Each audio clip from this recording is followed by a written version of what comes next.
Nagpapatuloy ang investigasyon ng mga otoridad sa posibleng motibo at mga sospek sa pagpatay sa 3 individual mula sa Batangas. Natagpuan ang bangkay ng mga biktima sa isang compound sa sitio Goma, Barangay Nabunda, Sharif Saidona, Mustafa sa Maguindanao del Sur.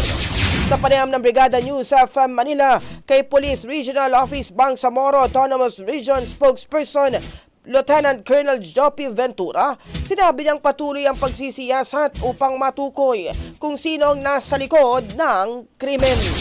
Sa ngayon sir, wala pa po.